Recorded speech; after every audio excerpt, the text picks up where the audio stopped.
कहा था रैली के अंदर भाई अपनी एक गाय और भैंस ले लो, आपको लोन दे दिया जाएगा और पाल लो, अपने बच्चे पाल लो। हमारे पास तो हम किसान के बच्चे हैं, पहले से गाय भैंस बतेरी हैं, और भी दो ले लेंगे, उन्होंने कह दिया कोई दिक्कत वाली बात नहीं। लेकिन वो अपने झोले की तनी तैयार कर लें, तीसरी बार मुख्यमंत्री नहीं बनेंगे। अगर सरपंच ऐसे बैठे रहे तो उनको पता चल जाएगा। गाय भैंस हम तो फिर भी चराते कहीं ना कहीं मिल जाएंगे उनको, लेकिन वो झोला लेके जरूर मिलेंगे। टेंडरिंग के बहाने ठेकेदारों के सहारे और पंचायतों के पैसे पर अधिकार पे ये डाका मारना चाहती है सरकार। वो डाका हम पड़ने नहीं देंगे अपने अधिकारों पे। पंच एसोसिएशन सफीदों की तरफ से देखिए, जब तक हमारी मांगे मानी नहीं जाती और सभी पंचायतें धरने पर हैं, तब तक हम कोई भी कार्रवाई नहीं करेंगे, कोई भी प्रस्ताव कोई पंचायत पारित नहीं करेगी। 45 गाँव के अंदर एक भी गाँव में एक पैसे की भी ग्रांट भेजी नहीं गई है। 1100 करोड़ रुपए की झूठी घोषणा कर दी गई है। और देखिए, ये पुरानी जो एंट्री है क्रेडिट 2037 रुपए की है। इसके बाद इसमें कोई एंट्री आपको नजर नहीं आएगी। ये अभी हाल ही में अपडेट की गई पासबुक है, यानी कि पैसे अभी तक आए नहीं है। बिल्कुल, अभी तक किसी भी खाते में कोई पैसा नहीं आया है। पूरे 45 के 45 सरपंच आपके सामने हैं, किसी के भी खाते में एक सिंगल रुपया भी नहीं आया। जिंदाबाद, मुर्दाबाद, मुर्दाबाद। आएगा तो लगाएंगे, झूठ बोल आएगा तो लगाएंगे। लगाएं कहाँ से? है ही नहीं खाते में, बताओ कहाँ से लगाएं? कि जांच करवा ले 2 साल की, और उनको पता चल जाएगा कि ई टेंडरिंग के माध्यम से कागजों में काम हुआ है, धरातल पे काम ही नहीं हुआ। दूध का दूध, पानी का पानी हो जाएगा। कौन चोर है और कौन सेवक है। हाय हाय, बबली मर गया। हाय हाय, बबली सबली। हाय हाय, बबली सबली। हाय हाय, बबली सबली। मुर्दाबाद, बबली सबली। मुर्दाबाद, फट्टर पट्टर। मुर्दाबाद, फट्टर पट्टर। मुर्दाबाद। कहते हैं जी, जैसा कि पंचायत मंत्री और हमारे मुख्यमंत्री मनोहर लाल सरपंचों को अभद्र भाषा का प्रयोग कर रहे हैं, सरपंचों को लेकर के अभद्र भाषा का प्रयोग कर रहे हैं। वो कभी चोर कह के संबोधित करते हैं, कभी कुछ। मैं ये कहना चाहता हूँ कि हम यहाँ पर बैठे हैं गांव देहात की लड़ाई लड़ने के लिए, और जो पंचायतों का पैसा होता है वो पंचायतों का हक होता है। हमारे को जनता ने चुन के यहाँ पर भेजा है, जनप्रतिनिधि हैं। तो सबसे पहले तो पंचायत मंत्री और मुख्यमंत्री इस बात के लिए माफ़ी मांगे जो उन्होंने संबोधन किया है, कोई चोर कह के, कोई डाकू कह के। और दूसरा, हम ये चेताना चाहते हैं सरकार को कि अपने गांव के अधिकारों पर हम डाका नहीं पड़ने देंगे। ये जो सरकार चाह रही है ना कि ई टेंडरिंग के बहाने ठेकेदारों के सहारे और पंचायतों के पैसे पर अधिकार पे ये डाका मारना चाहती है सरकार, वो डाका हम पड़ने नहीं देंगे। अपने अधिकारों पे, अपने हकों पे डाका नहीं पड़ने देंगे। किस तरह का डाका आज क्या मारना कुछ कहना चाहोगे? आपने एप्लीकेशन भी लिखी है जी, आज एक एप्लीकेशन लिखी है ये सरपंच एसोसिएशन सफीदों की तरफ से। देखिए, जब तक हमारी मांगे मानी नहीं जाती और सभी पंचायतें धरने पर हैं, तब तक हम कोई भी कार्रवाई नहीं करेंगे, कोई भी प्रस्ताव कोई पंचायत पारित नहीं करेगी। गांव में जो भी विकास कार्य के लिए ग्रांट आता है, अभी जो आएगा तो वो पास करोगे नहीं करोगे? फिर क्या आप एक बात बताओ, ग्रांट पहले तो आई ही नहीं है। सफीदों ब्लॉक के 45 गाँव के अंदर एक भी गाँव में एक पैसे की भी ग्रांट भेजी नहीं गई है। 1100 करोड़ रुपए की झूठी घोषणा कर दी गई है, और बाद में सरकार वो जुमला बता करके उसको खारिज कर देगी कि जुमला था।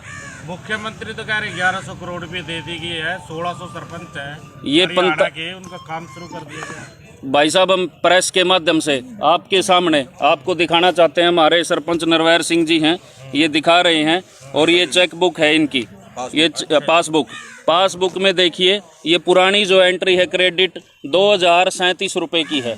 इसके बाद इसमें कोई एंट्री आपको नजर नहीं आएगी। ये अभी हाल ही में अपडेट की गई पासबुक है, यानी कि पैसे अभी तक आए नहीं है। बिल्कुल, अभी तक किसी भी खाते में कोई पैसा नहीं आया है।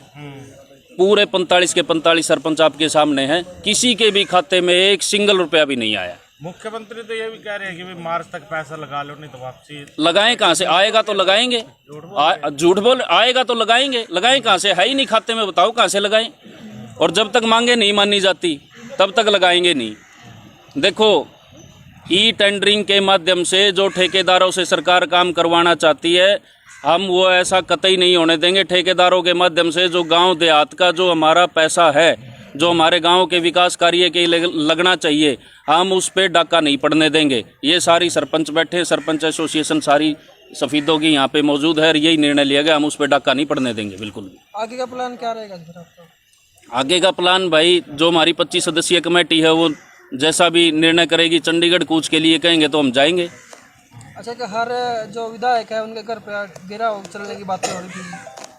अभी जो जजपा और भाजपा के जो विधायक हैं, जो हमारी 25 सदस्यीय कमेटी है, उन्होंने प्रस्ताव डाला है कि जितने भी जजपा के और भाजपा के जो विधायक हैं और एमपी हैं उनके निवास स्थान का घेराव करना है।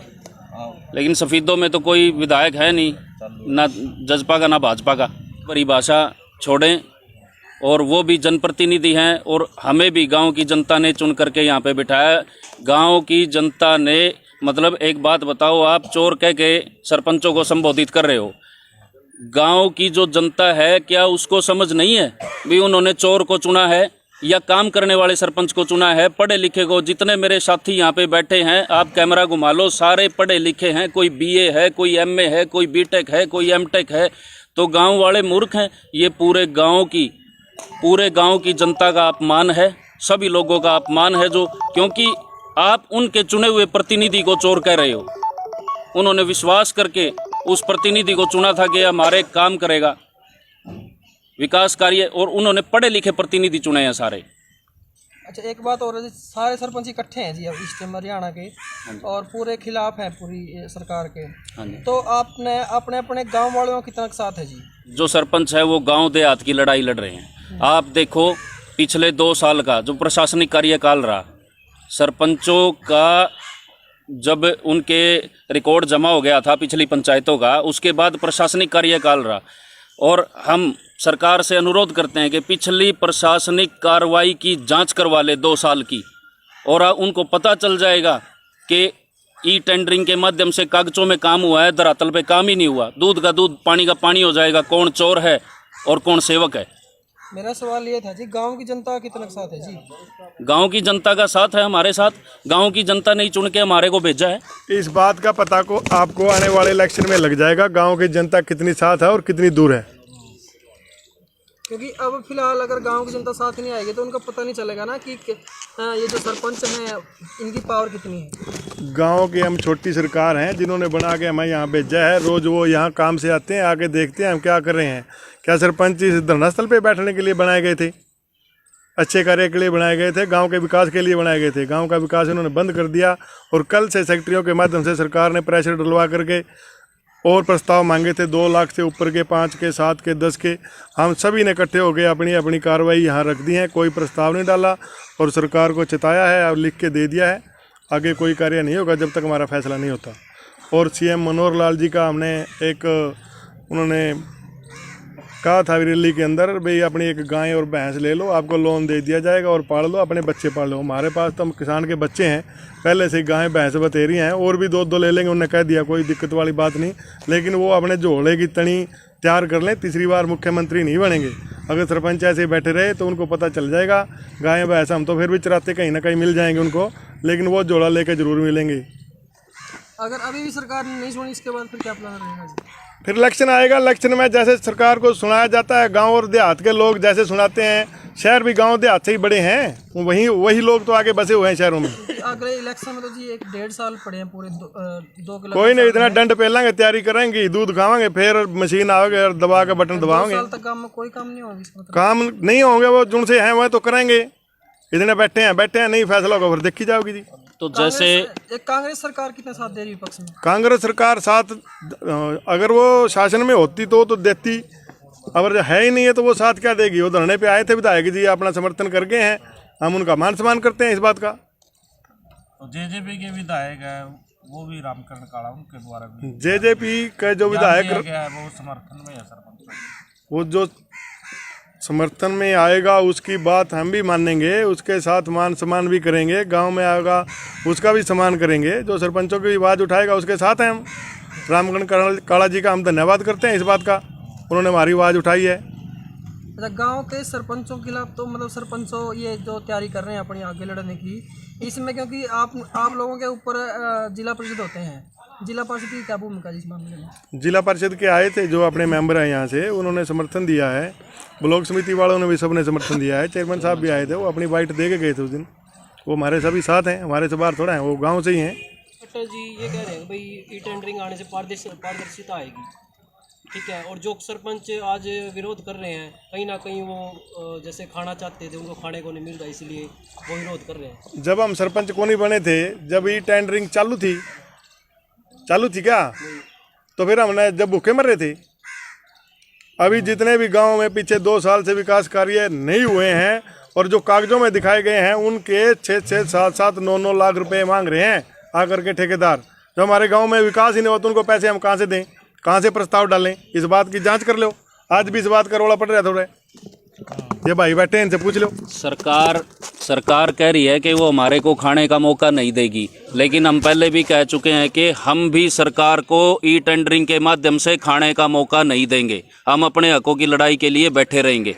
सरकार चाहती है तो इनको अधिकार दे दे क्या खाने का, इनको अधिकार दे दे ई टेंडरिंग के माध्यम से, ठेकेदारों के माध्यम से हमारे जो ये पंचायतों के अधिकार है इनको खा जाए। जो पैसा है बताओ, अब गांव के विकास के लिए गांव के लोगों ने हमें चुना है, ठेकेदार को नहीं।